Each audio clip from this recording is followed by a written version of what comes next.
A New Earth by Eckhart Tolle translated by ابن محمد یار۔ ہماری یہ زمین بدھوں اور بیوقوفوں کو مزید افورڈ نہیں کر سکتی۔ اس زمین کو بدھاز اور انٹلیکچوئلز کی ضرورت ہے۔ یہ کتاب بہت اسپیشل لوگوں کے لیے ہے جو زندگی سے بیزار ہو چکے ہیں، زندگی سے تھک چکے ہیں، زندگی کی رنگینیوں سے ان کا دل بھر چکا ہے اور اب وہ اپنی تلاش کے سفر میں نکلنا چاہتے ہیں اور ان کو سمجھ نہیں آ رہی کہ وہ کس طرف سے شروع کریں۔ تو ان لوگوں کے لیے یہ کتاب بہت زبردست ہو سکتی ہے۔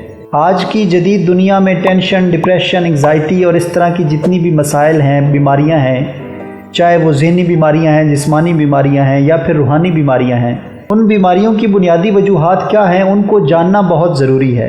اگر آپ ان سب چیزوں کی گہرائی تک پہنچ سکتے ہیں تو پھر آپ کی زندگی میں اس طرح کی جتنی بھی مسائل ہیں وہ ختم ہو سکتے ہیں۔ اس ویڈیو میں صرف اس کتاب کا پیش لفظ دیا جا رہا ہے جو کہ ابن محمد یار کے قلم سے لکھا گیا ہے۔ اگر آپ کو پیش لفظ پسند آتا ہے تو اس کا مطلب ہے کہ واقعی یہ کتاب آپ کے لیے ہے۔ اگر آپ کو پیش لفظ پسند نہیں آتا تو اس کا مطلب ہے یہ کتاب آپ کے لیے نہیں ہے، اور اگر یہ آپ کے کام کی ہوئی تو اس کے اوپر ہم مزید ویڈیوز بنائیں گے۔ تو چلتے ہیں پیش لفظ کی طرف۔ سمندروں پار خانہ کعبہ اوتھے جانا سوکھا، نفس دا نالا ٹپ کے اس دل تک جانا اوکھا۔ حضرت آدم سے لے کر آج تک انسان نے جتنی بھی تاریخ دیکھی ہے ان میں تمام پیغمبر، فلاسفر، دانشور، صوفیاء کرام، اولیاء کرام، بدھاز، رشیوں اور بھگتوں نے ایک ہی بات پر زور دیا ہے کہ اپنے آپ کو جانیں، اپنے اندر ڈبکی لگائیں۔ بے شک اس نظریے کو ہر مذہب نے الگ نام دیا ہے لیکن معنی سب کا ایک ہی ہے۔ مسلمانوں نے اسے عرفان نفس، عرفان ذات اور خودی کا نام دیا ہے۔ ہندو اس نظریے کو آتم بودھ کا نام دیتے ہیں۔ قدیم یونان کے فلاسفرز نے اسے ناؤ دائے سیلف کہا ہے۔ بدھ مت میں اس نظریے کو گیان کہا جاتا ہے۔ کچھ دانشوروں نے اسے کانشیسنس، اویئرنیس اینڈ انلائٹنمنٹ کا نام دیا ہے۔ اس بات سے ایک چیز تو واضح ہو جاتی ہے کہ یہ نظریہ انسان کی زندگی میں انتہائی اہمیت کا حامل ہے، اور جن کو بھی عرفان نصیب ہوا ہے انہوں نے بھی اس پر انتہائی زور دیا ہے۔ ایک اور بات جو انتہائی قیمتی ہے اور سوچنے سے تعلق رکھتی ہے وہ یہ ہے کہ اہل عرفان کے پاس علم کی جو جھلک نظر آتی ہے، کسی بھی فلاسفر کے پاس اس علم کا کوئی نشان نظر نہیں آتا، کیونکہ اہل عرفان جو بات کرتے ہیں وہ ان کا اپنا ذاتی تجربہ ہوتا ہے، لیکن فلاسفر محض دماغ میں ٹامک ٹوئیاں مارتے نظر آتے ہیں۔ دماغ سے ہم صرف وہی سوچ سکتے ہیں جو پہلے سے ہماری یادداشت کا حصہ ہو۔ دماغ اس قابل ہی نہیں ہے کہ وہ انجان اور نامعلوم کے بارے میں سوچ سکے۔ یہ جتنا بھی نامعلوم علم ہمارے پاس موجود ہے یہ یا تو وحی کے ذریعے ہم تک پہنچا ہے یا پھر الہام کے ذریعے، اور ان دونوں کا دماغ سے کوئی لینا دینا نہیں ہے۔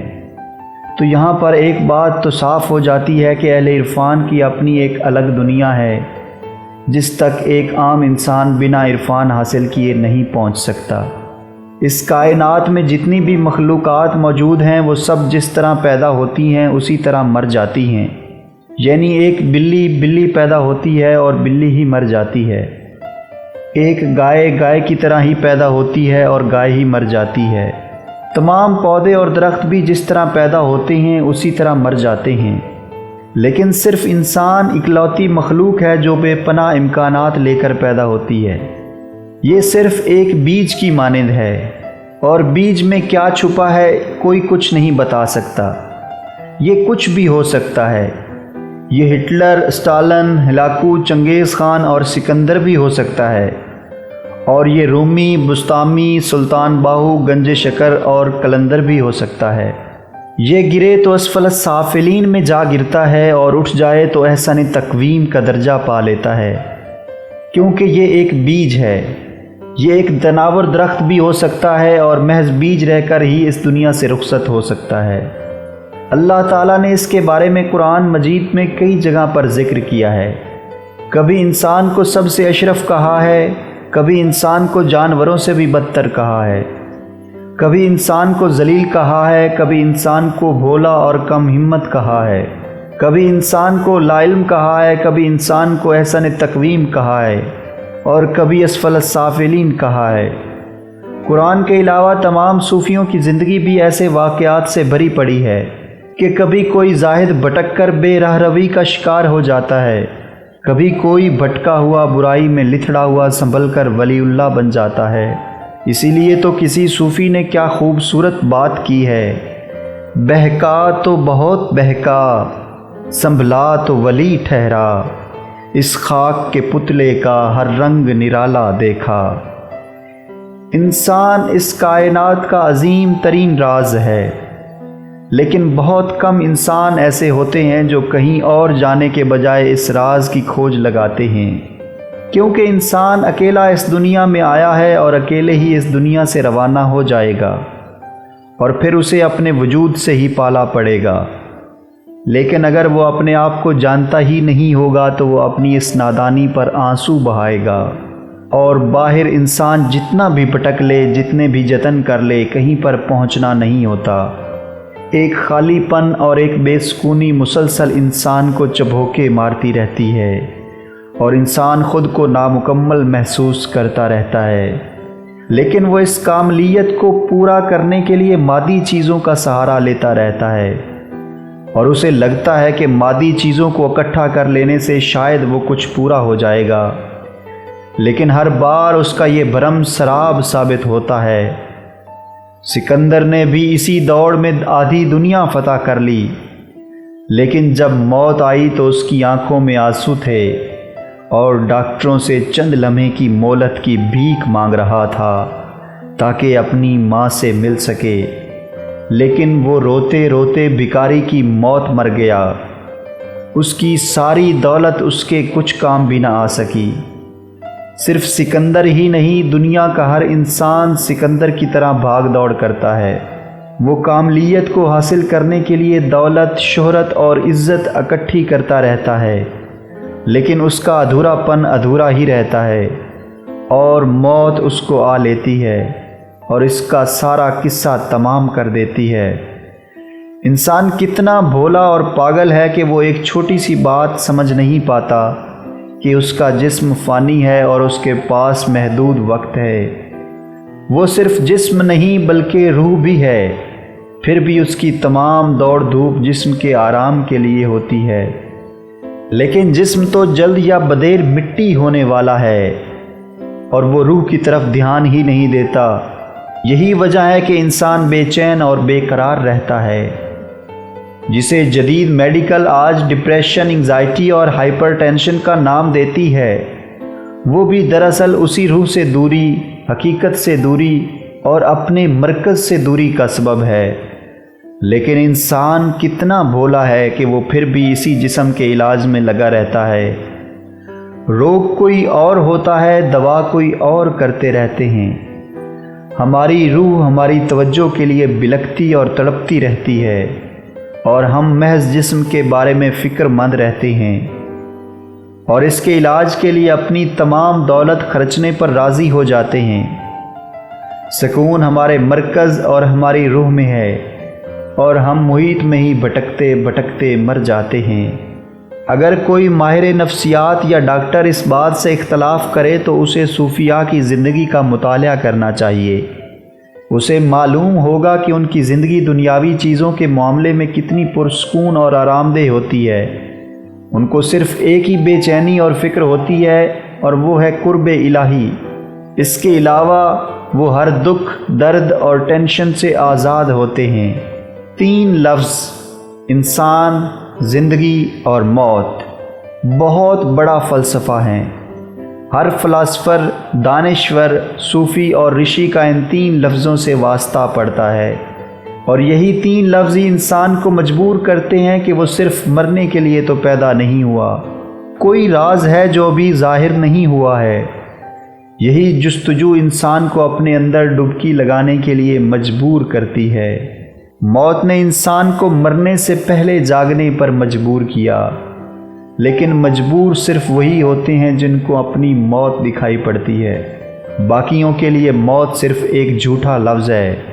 ہر انسان کہتا ہے کہ سب نے مرنا ہے، لیکن انسان بڑا بھولا ہے کہ وہ سب میں خود کو شامل نہیں کرتا۔ اسے یہی لگتا رہتا ہے دوسرے مریں گے مجھے اور میرے اہل و عیال کو چھوڑ کر، لیکن اس کا یہ بھرم تب ٹوٹ جاتا ہے جب اس کا کوئی اپنا مر جاتا ہے، پھر وہ روتا اور آنسو بہاتا ہے۔ اگر موت پر اس کو کامل یقین ہوتا تو اس پر رونے کا کوئی جواز نہیں بنتا تھا۔ دراصل اس نے کبھی یہ خیال ہی نہیں کیا تھا کہ میرے قریبی بھی مر جائیں گے۔ جنید بغدادی کا بیٹا فوت ہو گیا تھا تو ان کو دھچکا لگا، لیکن دوسرے ہی لمحے ان کو سمجھ آ گیا کہ جو مرا ہے وہ تو مر ہی جانے والا تھا، اور پھر وہ رب کی رضا کے ساتھ راضی ہو گئے۔ ہم رب کی رضا کے ساتھ تبھی راضی ہو سکتے ہیں جب ہم حقیقت کو حقیقت کی نظر سے دیکھ لیتے ہیں۔ صوفیاء کرام مرنے سے پہلے مر جاتے ہیں، اور مرنے سے پہلے مر جانا زندگی میں جی اٹھنے کا دوسرا نام ہے۔ انسان کے دو جنم ہوتے ہیں، ایک جنم ماں کے بطن سے ہوتا ہے اور دوسرا جنم جب وہ جیتے جی اپنی موت کو دیکھ لیتا ہے۔ مرنے سے پہلے مر جانا انسان کا دوسرا جنم ہے، پھر اس کی زندگی پوری طرح بدل جاتی ہے، کیونکہ موت زندگی کا دروازہ ہے۔ چونکہ ہم موت سے ڈرتے رہتے ہیں، اسی لیے ہم زندگی کو بھی نہیں سمجھ پاتے۔ جیسے ہی انسان موت کی وادی میں چھلانگ لگاتا ہے تو وہ زندگی کو پا لیتا ہے۔ موت دشمن نہیں ہے، یہ دوست ہے، اور موت نے ہی بڑے بڑے صوفی اور اولیاء پیدا کیے ہیں۔ اگر موت نہ ہوتی تو یہ زمین انسان کو جنم ہی نہ دے پاتی۔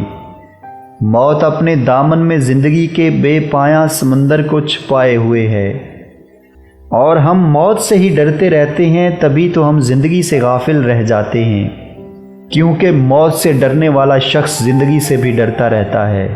زندگی کی تمنا ہے تو موت کے دامن میں غوطہ زن ہونا پڑے گا، ورنہ زندگی کا گوہر نایاب ہاتھ نہیں آ سکتا۔ کیا وجہ ہے کہ موت جیسا حقیقی اور بے لباس سچ ہم دیکھ نہیں پاتے؟ اس کے پیچھے بہت گہرا راز ہے۔ جب ہم پیدا ہوتے ہیں تو ہم موت کے بارے میں سنتے اور جانتے ہیں، ہم مرے ہوئے لوگوں کو دیکھتے ہیں۔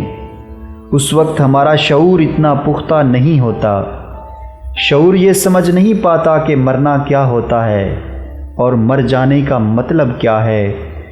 پھر جوان ہونے اور شعور کے پختہ ہونے تک بار بار ہمارا اس موت کے عمل سے واسطہ پڑتا ہے، اور یوں ہمارا دماغ اس کا عادی ہو جاتا ہے۔ یہ عمل اتنی بار ہمارے سامنے دہرایا جاتا ہے کہ ہم پر موت کا اثر ہی نہیں ہوتا، اور ہمیں یہی لگتا رہتا ہے کہ دوسرے مر رہے ہیں، دوسرے ہی مریں گے، میں تو ہمیشہ زندہ رہوں گا۔ انسان کی ہر بیماری کی جڑ اس کا اپنا دماغ ہے۔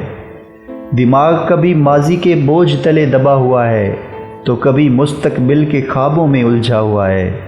کبھی انا انسان کے شعور پر غالب ہے تو کبھی بے ہوشی انسان کو اس زندگی سے کاٹے ہوئے ہے۔ دماغ سے نجات ہر بیماری سے نجات ہے۔ دماغ سے نجات کا مطلب ہے بے ہوشی سے نجات، انا سے نجات، اور یہ نجات آپ بنا کسی رہنما کے حاصل نہیں کر سکتے۔ یہ کتاب رہنما کی طرح آپ کا ہاتھ پکڑ کر چلتی ہے اور آپ کو تمام بیماریوں سے نجات دلاتی ہے۔ اس کتاب میں عرفان کے حصول پر بہت زور دیا گیا ہے، کیونکہ عرفان کے بغیر انسان نہ خود کو جان پاتا ہے اور نہ خالق کو، کیونکہ حدیث قدسی کے الفاظ ہیں، انسان میرا راز ہے اور میں انسان کا راز ہوں۔ اگر انسان نے خود کو جان لیا تو خالق کو بھی جان لیا، کیونکہ خالق انسان کی شہرگ سے بھی زیادہ قریب ہے۔ یہ کتاب تصوف کی کتابوں میں بہت زیادہ اہمیت کی حامل کتاب ہے۔ یہ کتاب انسان کی کمزوریوں اور بیماریوں کو انسان کے سامنے لاتی ہے، تاکہ انسان اپنی کمزوریوں کو دیکھ سکے اور ان سے چھٹکارا حاصل کر سکے۔ یاد رکھیں، کوئی بھی کتاب آپ کو عرفان نہیں دے سکتی، کیونکہ کتابیں منزل کا پتہ بتاتی ہیں، کتابیں منزل کا راستہ دکھاتی ہیں۔ چلنا آپ کو خود ہی پڑتا ہے، اور اگر آپ چلیں گے تو پہنچ جائیں گے۔ اگر کتابیں پڑھ کر پہنچنا ہوتا تو بلے شاہ کبھی نہ کہتے، علمو بس کریں او یار، اکو الف تیرے درکار۔ اکھار ٹولے بھی منزل کی طرف اشارہ کر رہا ہے، آپ کو راستہ دکھا رہا ہے، آپ کو پکار رہا ہے، آپ کو آواز دے رہا ہے۔ کبھی وہ اس منزل کی خوبیاں بیان کرتا ہے، کبھی وہ تمہارے دکھوں سے پردہ اٹھاتا ہے، تمہیں یہ بتانے کی کوشش کرتا ہے کہ تم جس دنیا میں جی رہے ہو وہ کتنی مصیبتوں اور دکھوں سے بھری ہوئی دنیا ہے۔ تو کبھی وہ اپنی دنیا کے بارے میں اشارے دیتا ہے کہ دیکھو میں جس دنیا میں ہوں یہاں پر کتنا سکون اور کتنا اطمینان ہے۔ کبھی وہ آپ کو قائل کرتا دکھائی دیتا ہے، کبھی وہ آپ کو پریشان کرتا ہے۔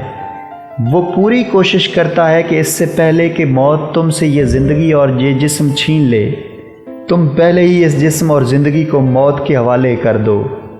اور یہ طریقہ صوفیاء اور اولیاء کا طریقہ ہے، یہ طریقہ دانشوروں کا طریقہ ہے، یہ طریقہ مفکروں کا طریقہ ہے، یہ اہل نظر کا طریقہ ہے۔ جو چیز موت چھین لے گی اسے وہ پہلے ہی موت کے حوالے کر دیتے ہیں، اور یوں وہ زندگی کو زندگی کی طرح جیتے ہیں۔ تم بھی اگر زندگی کو زندگی کی طرح جینا چاہتے ہو تو پھر اکھاڑ ٹولے کی بات کو کان لگا کر سنو۔